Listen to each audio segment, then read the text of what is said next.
Extract 1. Questions 1 to 12. You hear a podiatrist talking to a patient called Mihiraa. You now have 30 seconds to look at the notes.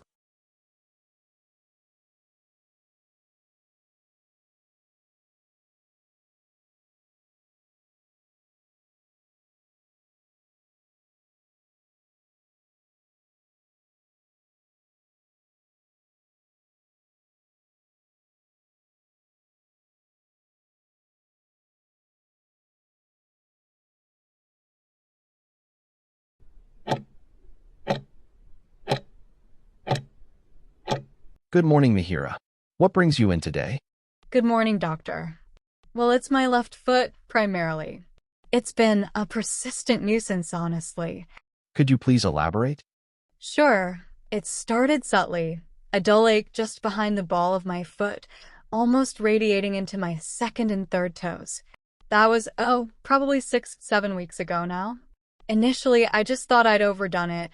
A bit too much walking on a particularly long weekend trip. I'm usually quite active. Lots of walking, some casual cycling, a bit of badminton with friends, nothing extreme. But this feels different. And how has it progressed since then? That's the thing. It's not just a dull ache anymore.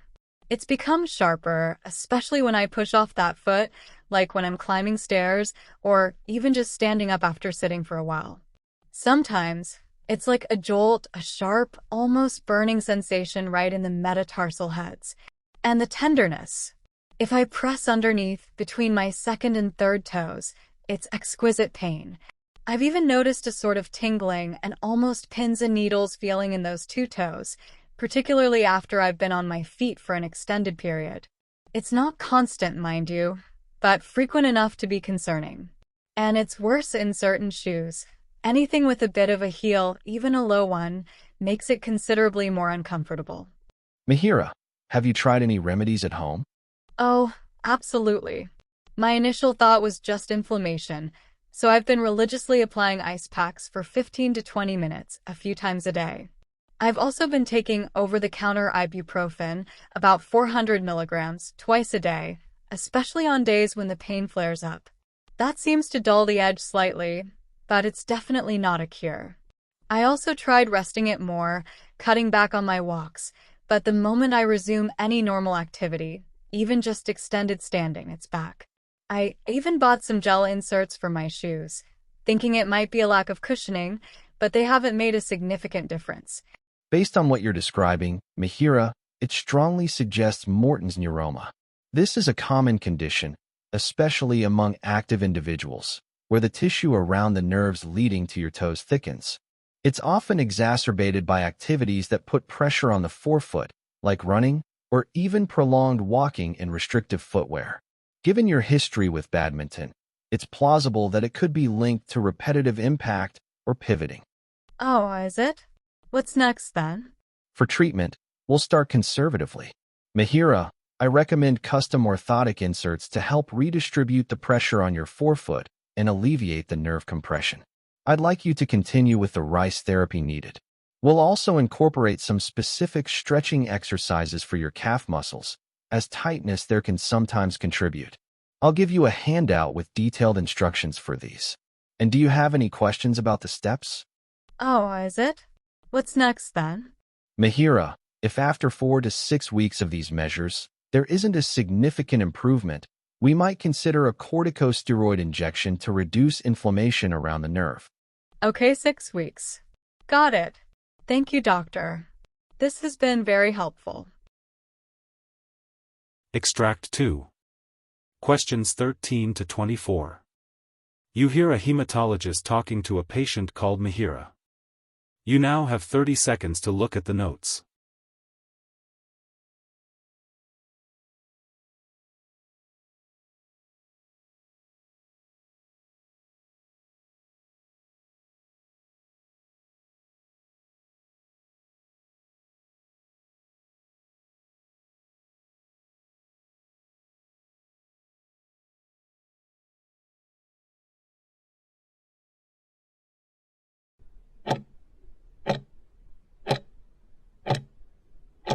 Good morning, Mihiraa.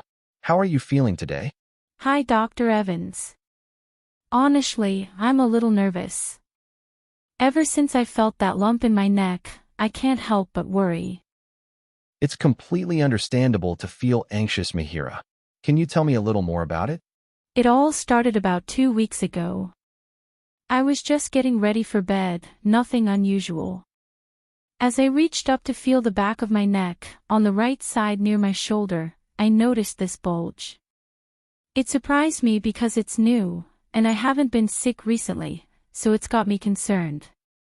I definitely hadn't noticed it before. It doesn't cause any pain, but it's very noticeable, a firm and rounded shape that certainly caused me worry. I've tried feeling it gently to see if it moves or seems attached to anything, but it feels somewhat fixed in place. Okay, Mihiraa. And have you experienced any other symptoms besides this?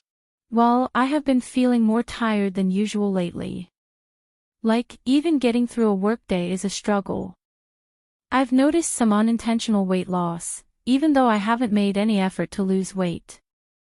Those are important things to mention, Mihiraa. While these are common symptoms, they can be caused by many things. However, it's important to investigate to be on the safe side. Do you experience any other symptoms? Yes, I have night sweats. I do wake up sometimes feeling really sweaty, even when the room isn't hot. But I just thought I was sleeping too warmly. I see. Can you tell me a bit about your family history? Has anyone in your close family had any form of cancer? Actually, yes. My grandfather on my mother's side had leukemia a few years ago, but he's doing well now. Noted. Now, let's talk about your medical history. Have you ever had any major illnesses or surgeries? No major illnesses, but I did have surgery to remove my appendix a few years back. Other than that, I've generally been healthy. Okay. Do you smoke or drink alcohol? No, I only drink on social occasions, and I don't smoke. I see. Let's do a quick examination. Based on the examination and your symptoms, Mihiraa, it's possible you could have lymphoma. But there are other possibilities as well. To get a clearer picture, I'd recommend some tests. Oh, that sounds serious. What kind of tests are we talking about? We'll likely start with a blood test to get a general sense of your health. A lymph node biopsy might also be necessary. Is that all that is needed to rule out the condition? Absolutely. But Mihiraa, depending on the results of the initial tests, we might also look at a PET scan to see if it has spread to other parts of your body. It all sounds a bit overwhelming, Dr. Evans. What happens if they do find it positive? Let's not get ahead of ourselves, Mihiraa. But yes, this condition is treatable, especially when caught early. There are different treatment options available depending on the type and stage if that's what you have. Mihiraa, for now, the most important thing is to get a diagnosis. We'll schedule those tests as soon as possible, and I'll walk you through each step of the way.